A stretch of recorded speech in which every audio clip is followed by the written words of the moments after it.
I don't know about you, but I've learned that ideas have power. The ideas that take residence in our minds steer our thinking. Our thinking drives our actions, and our actions determine our results and ultimately our destiny. Ideas, both good and bad, have steered human history and will determine the results of your day. My hope is to curate and pass on some of the best ideas. Ideas that create positivity, that build momentum, and produce extraordinary results. Ideas that build better businesses. Good morning. Welcome back to our Success Principles series. Dylan DeBrain here and Angela Fisher. Happy Friday. Yeah. I'm excited to jump into this second principle. Let's just go back to my story I told a couple of weeks ago. I know this topic is something that I think you embrace and buy into. Yep, definitely. And I do too. And so I want to start with an acknowledgement that perhaps we're biased. Okay. So yep. I'm going to pitch this, and I want you to help me work through it. I know you've read the article or the piece that's been written, but this is our first time to discuss this. Yes, it is. So I know you buy into this. I want to explore the second success principle with a degree of humility, and just ask the question, like, what don't I see? Right? Yeah. Okay. So anyway, let's go back to our conversation. I started 2 weeks ago with this little conversation of a guy that approached me at a coffee shop and asked me essentially, what's the secret to business success? Fun conversation, and that's what led to this little mini-series. I think you've got a similar context when I think about all your coaching calls that you're into. I mean, every day, every week, you're dealing with a whole bunch of our agents. Yep. And a bunch of the time, although they would never say what's the secret to success, what they're essentially asking is that, right? They're looking for answers. Yeah. And what do I need to do? What do I need to do? Yeah. Definitely. Well, so success principle number 2 is that the answer to that young man's question, and the answer to almost every one of the questions you get every week as people are running around looking for a secret or an answer or a solution to the mountain that's always in front of them, the answer is that there is no secret. Yeah. And so if success principle number 1 that we covered last week is I think we need to learn to be okay with our ambitions, want what you want, and understand that the only way you're going to get there is creating value to others. I think the second building block has to be, and again, I love all of these principles, but I feel like it's crucial to begin with a mindset, an idea, and maybe even it's more than just an idea. I think it's a decision, and that's where I'm going to land today later. Yeah. I think there's a decision to agree mentally that you need to stop looking for a secret. Yeah. And so the answer to the question, what do I need to do? The answer is probably that you need to do the things you already know you need to do. Yep. But you're avoiding. So I've got some thoughts on why people are always looking for a secret. I want to put that in your court though first. Why do you, well, first of all, do you experience a lot of people looking for a secret? Yes, definitely. I as I was reading through this, I'm like, oh my gosh, I feel like I talk about this every day when I'm in my one-on-one coaching in some not direct way usually, but kind of a roundabout way. I'm always kind of pushing in these directions. I feel like a lot of what we're going to talk about. So yes, I feel like a lot of I think it's just realtors, entrepreneurs, especially kind of in this ingrained like big idea. They're going for this big goal or whatever. I don't know if it's something unique to them or not. I'm sure it would be true in any other entrepreneurial space. Right. I think it is. And so it's like, get me there. I can see but they want a really easy way to get there. But like seeing the slow and steady roadmap there is not the answer that they necessarily want to hear. And then kind of working through as I'm working with people consistently a month over month, I can you kind of see sometimes when they get it, like, oh, okay, you keep telling me kind of the same thing, maybe, and really it's when they have done the work and see the success that they go, okay, it is worth it. These small things that you're telling me to do rather than this big shiny object that I can go after and just get there quickly. So it does take time and realization, but they all go every day they're like, okay, just tell me how to get there. I'm like, well. And in your context, that's pretty specific. The answer is Kohl's, Notes, Popeyes, get with your database. Your spokes. I mean, it's your spokes. It's what are you committing your time to do in your lead generation space? It all starts there, and just go do. The stuff we taught you day one, Yes. the stuff we repeat every single week. But so what I want to get into is psychologically, Yes. what is going on in people's brains when, despite the fact that we've told them that, Oh, yeah. and forget, that's just our context. I think this is true universally.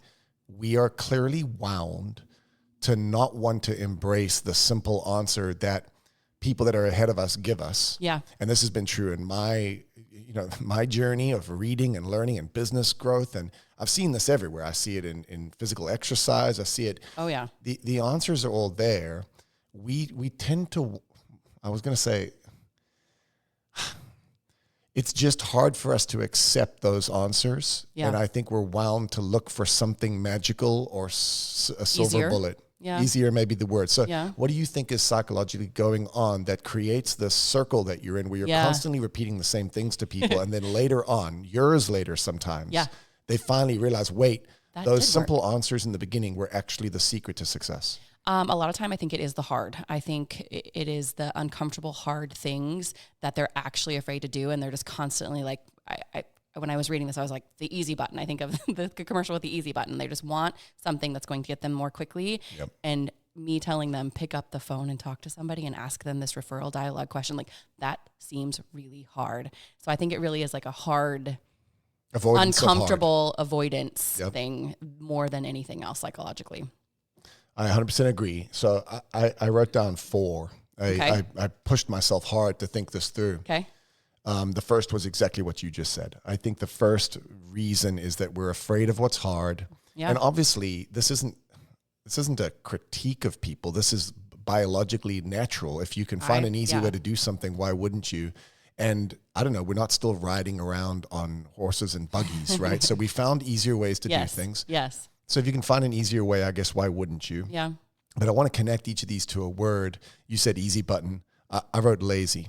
Yeah. I think that we are intrinsically lazy. And I don't mean it as a slight. Mm-hmm. I think we're lazy because it's better to find easier. Yeah. But if you look at our culture and you look at a lot of our team members that we're training, I mean, yeah, sometimes we lean too much on, wait, how can I find an easier way? Yeah. The second thing I think that's true is that we're impatient.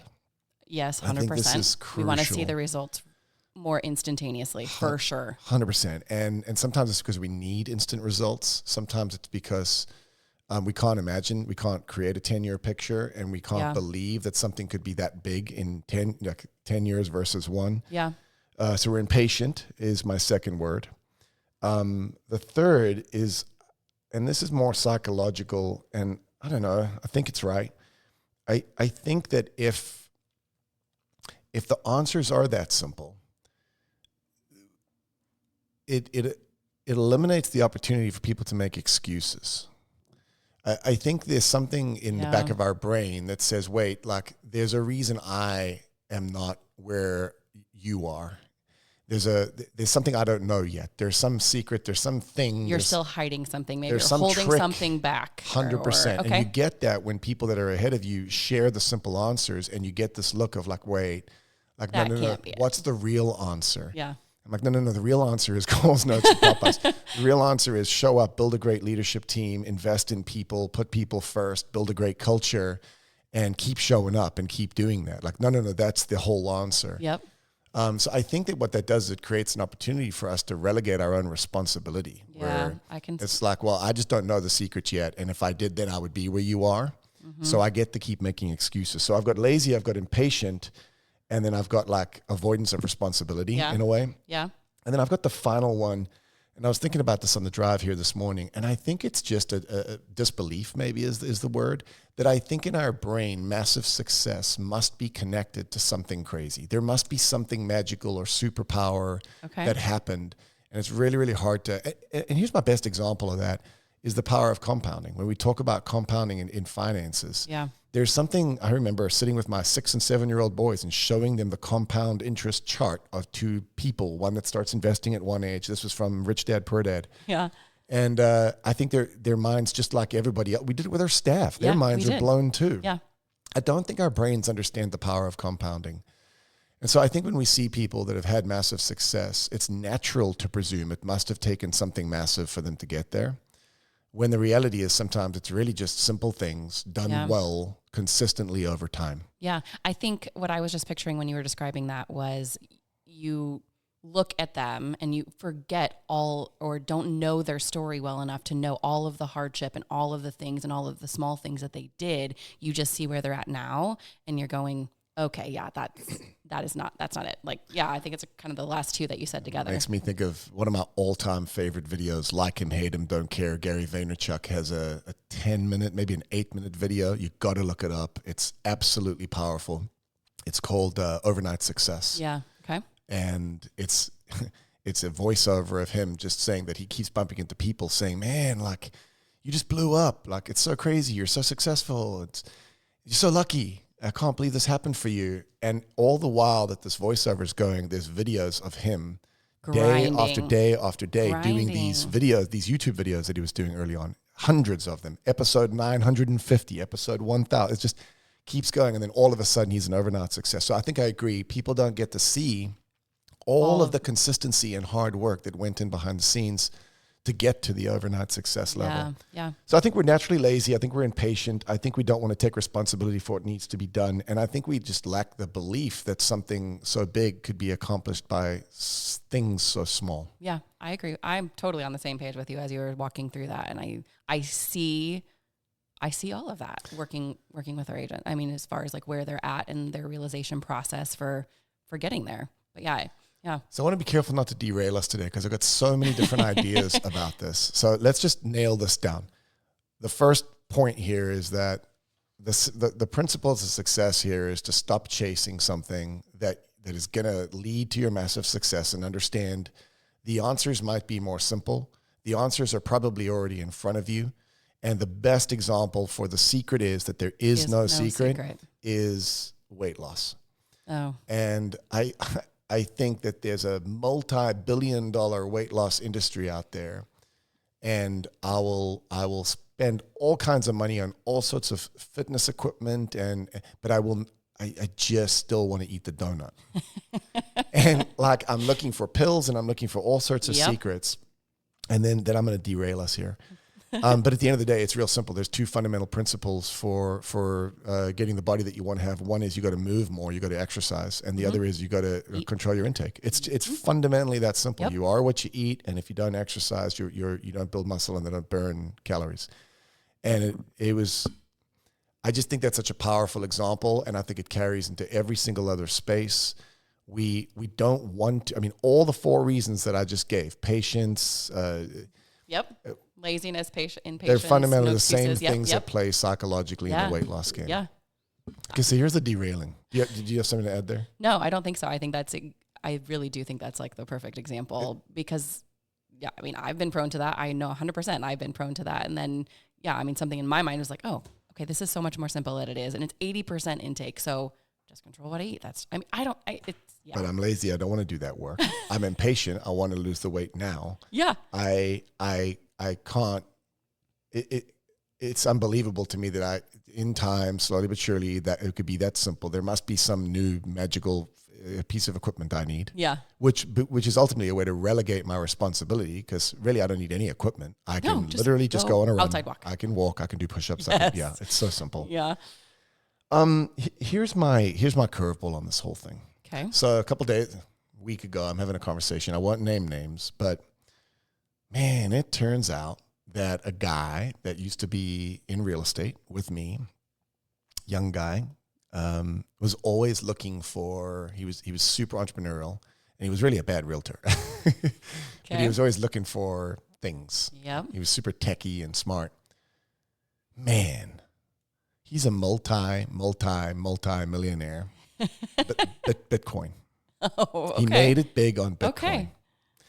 And so that's example number one. That's a curveball. Example number two is Ozempic. Mm-hmm. After all this time of saying none of those things are magic, then there's a pill. Uh-huh. And after all this time, then there's Bitcoin. And I think I'm bringing these up because I want to address the elephant in the room that I don't think the secret is there is no secret, is that there's never Yeah. a silver bullet. Yeah. I think that's the lie, because if you start with that position, then the problem is you're always going to have someone going to Vegas and making Win it the big. jackpot. Yeah. I think the secret is there is no secret doesn't mean that there isn't the possibility of winning jackpots, because some people won the jackpot pretty big on Bitcoin recently. I think the question is more, how do you want to play the game? Mm-hmm. Because there's, let's call it a 0.1% chance on any of those options. Yeah, that's what I was thinking. Yeah. So you could choose to play that game.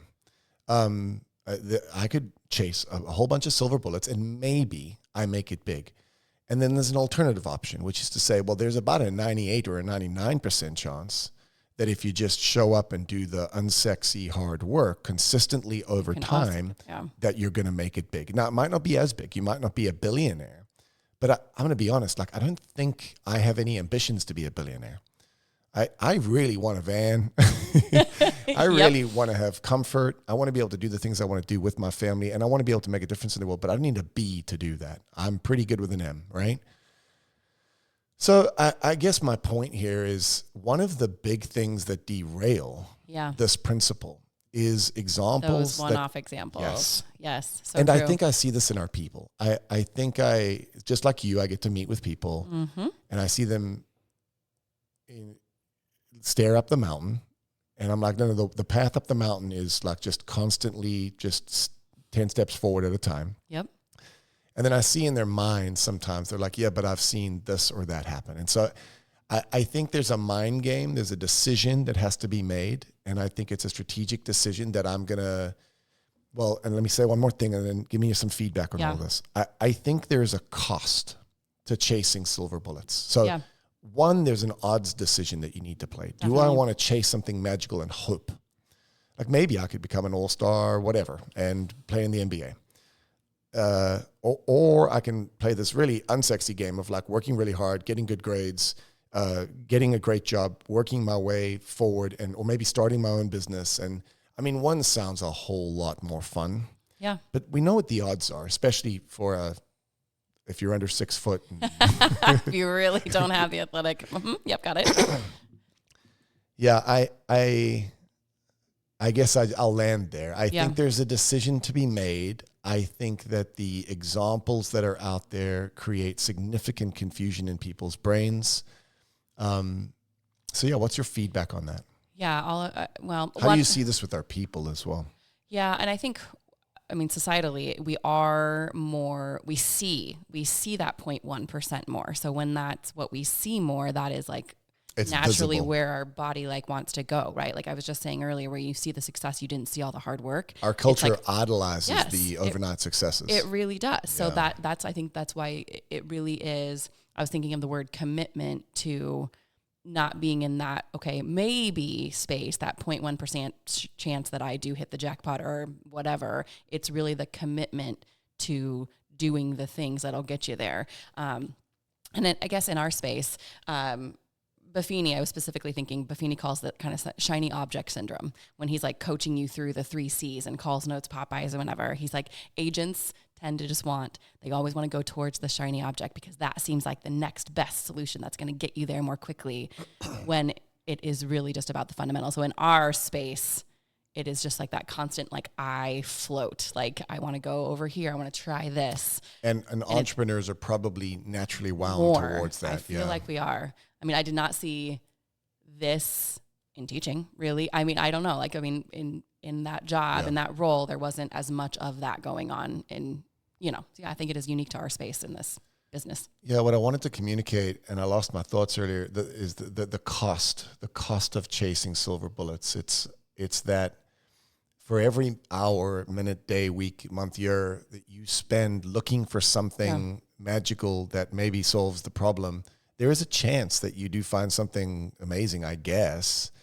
But we've been selling real estate a long time, and I mean, we really have figured out most of what it takes to do this, and we've got a lot of really good models around us. The issue is, so long as you're looking for something different than what you already know you need to do, you're not doing the thing you need to do. Yes, 100%. And it's really, I'll use the savings example on this.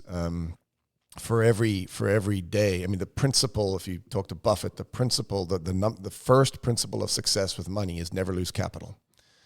And meaning, like, it's, if you got $100 and you lose 50% and you've now got $50, you don't need the market to go up by 50% to get back to $100. You need the market to go up by 100% to get back up to $50. Mm-hmm. So it's significantly harder to gain than it is to lose. Yes. Well, I think the same is true with time and compounding, right? So for every year that you're not doing calls, notes, Popeyes, and building the database, building the relationships, building the trust, building the credibility and the top of mind awareness, for every year that you're chasing something else, there's a cost. Yeah, you're missing out on so much of that, like you're missing out on the power foundational of building. compounding. Yes. And it's really hard to get that back over time. Yes. And so, yeah, I think that's another thought that drives me. It's so hard. It's so hard. There's a discipline element to this. Oh, yeah. And I think there's a natural, I'm entrepreneurial. I think that people like you and me might be, I think I'm a little lower on the entrepreneurial scale than people like, let's say, Joe or, we've got some pretty crazy entrepreneurs here with some high quick starts. Yeah. And so I think people like you and me are more wound to what I would call just like deliberate, diligent execution. Yeah, that's what I was going to say. Yep. And so that's the bias that I want to own. I want to own that some people made billions of dollars in Bitcoin. I want to own that I guess maybe we do come up with Ozempic once in a while. Now, we'll see if it's good or bad. I guess we don't know. And we never want to like stop innovating. We never want to be blind to the fact that there are new ways to do things sometimes. But there's a disciplined decision that I think every business owner and entrepreneur and frankly just human being needs to make. Mm-hmm. Do you want to wake up every day hoping or chasing something, understanding that there's an opportunity cost to all of your time? And so maybe it's more about what portion of your time and your intentionality do you want to allocate towards innovative wishful thinking, right, versus what portion you want to allocate towards diligent execution. And if you can put 80, 90% of your time towards diligent execution and then save your space for and go and explore, then good for you. You're guaranteed to win. Yeah. But I think that that's a fundamentally better decision. You know, one of the things I wrote about here is this idea of execution eating strategy for breakfast. This one is that was one of my favorite points in here, honestly. Well, it's not my idea, right? I forget who wrote this first. It might have been Collins. I don't recall, but I 1,000,000% believe that. I've seen it a million times. You know how many people say that they came up with Amazon before Jeff Bezos and like people that came up with the idea of an iPhone before Steve? It doesn't matter. Your ideas are worth nothing. Everybody knows what it takes to lose weight and everybody knows what it takes to build a great company. But it's the years and years and years of showing up and doing the hard work and taking the knocks and getting back up that fundamentally matters.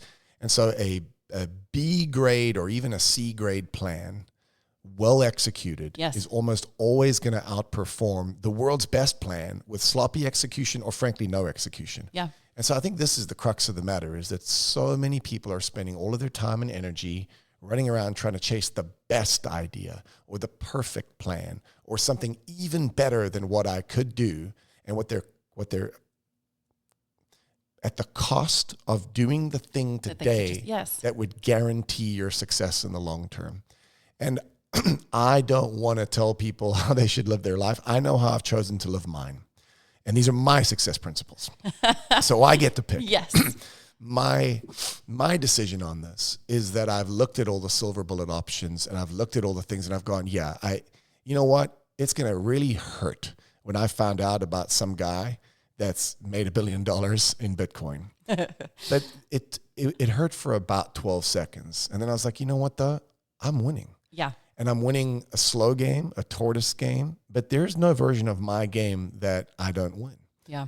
And so I think it's a decision everyone needs to make. There's a cost to chasing secrets, and execution always eats strategy for breakfast. Yeah, that one is one of my favorite. And I like this point is the one that I feel like is my, the thing that I'm centering around conversationally in these coaching calls so much more, is stop trying to make it perfect. Just go do. Yeah. Like we get in our own way. And I am very much prone to this. Like I want that. I want the database. I have to have all 100 people in my database, and I have to have all of their phone and addresses before I can do any kind of intro letter. Like, no. Call the first 3. Just do the first 3 or just get the first 3 addresses, right? And so, I mean, I have to confess to people that I am in my own way in that way, but okay, nope, just see the next thing, right? Just do the next 5, and it doesn't have to be perfect.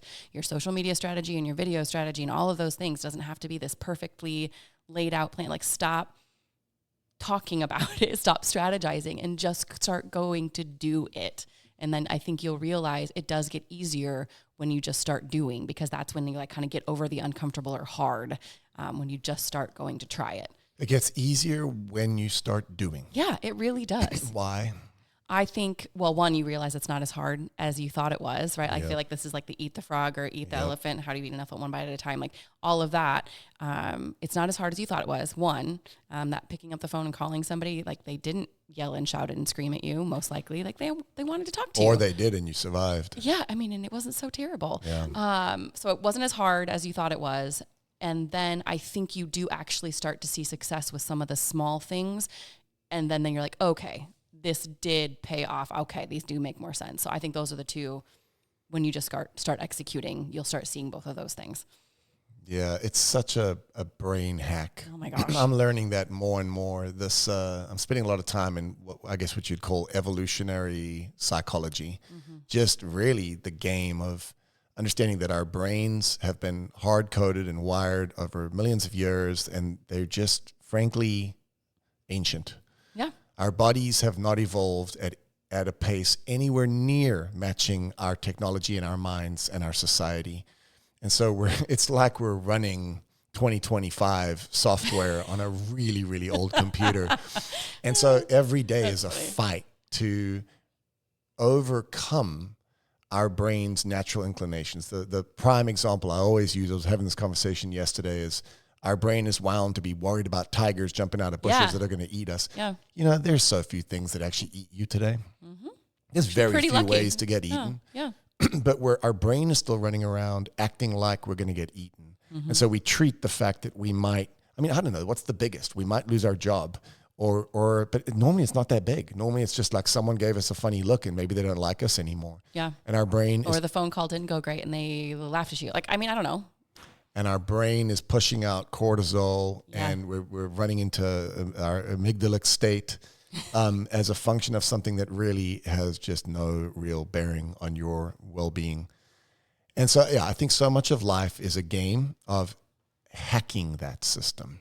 And I think this is that.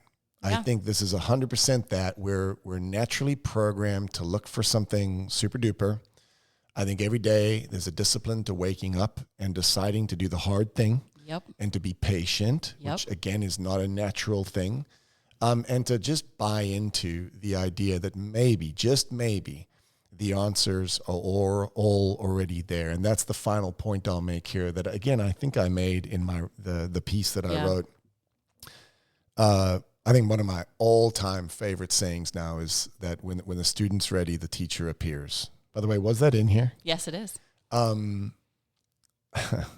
I think it took me 40-something years to think that stupid little bumper sticker was good. And this is what I'm learning more and more is the bumper stickers, they're better than you think they are. Some of them, yeah. Well, it's probably because they were honed in the fiery furnace of thousands and thousands of years of human wisdom. I always thought that was a stupid little saying, when the student's ready, the teacher appears, but I understand it now. And what I understand about it is that the problem isn't that the information's not there. The problem isn't that the answers aren't there. It's all in books. There's wise people all around you trying to give you the answers. The problem is when you're 15, you just don't want to listen. You're not ready. And the problem is that when you're a 30-year-old business owner, you still just don't want to listen. Not ready. And I think a lot of 80-year-olds go to their grave still not ready to listen. And what I've started to understand that I think is so beautiful and empowering is that the answers are there. Yeah. You just have to be ready and willing to want to hear them, and then be willing to do the hard work of actually embracing what needs to be done. Life is hard and messy, and there are no super duper secrets. And I guess everyone's got a choice. You get to choose running around chasing something magical that maybe possibly pay off, or you can get to work doing the things that you need to do that ultimately lead to success. And I think that's what this whole series is about. Yeah. Is that there's just a few simple answers that everyone's already told you. And the example in real estate is, it's your database. Yep. It's your people. It's the relationships. It's create a remarkable client experience. It's treat each person the way you would want to be treated. And the biggest problem is that I don't want to believe all that, because if that's all true, there's no excuses. And I've just got to get to work doing what I need to do. Yeah. And so my challenge to all of you is to, check yourself. If you want to be a billionaire with Bitcoin, I guess you need to make sure you buy some. I'm not. Nope. But decide what you want to do, and then don't lie to yourself. Like, you can't, I guess you can invest a little bit in both spaces. Yeah. But the opportunity cost of not doing the work every single day is real. Yeah. And it really is up to you. So you get the final say. Yeah, I think the do the hard thing and have patience are the kind of the two takeaways. And it does take a commitment. And I even really liked for those who really tend to do this, I really liked carve out a little bit of space and time for that, but do the diligent things first and foremost, the most of the time, because that opportunity cost. So yeah, make the choice to do the hard things and then keep doing them repeatedly. You can do it will pay off. Patience, time, It will compounding. I would challenge people to check out the reflection exercise that we've got. Some of these questions are pretty good. Just simple, but where in your life are you still hoping that a shortcut will save you from the hard part? What have you been avoiding that you already know is the real answer? These are real look in the mirror kind of questions. And I think for most of us, when we ask those kinds of questions and we're honest with ourselves, we get over these humps. So hopefully that's helpful to you guys. That's success principle number 2. The secret is there is no secret. And I'm excited to continue this series. And Same. We don't have all the answers, right? But it's fun to talk these through. It's really well, good. And I think what we've learned is someone's got the answers. I guess maybe I'm becoming a fan of the bumper stickers. Yeah. And we'll keep sharing what we got. So thanks for listening in. Angela, appreciate your insights. Yeah, fun.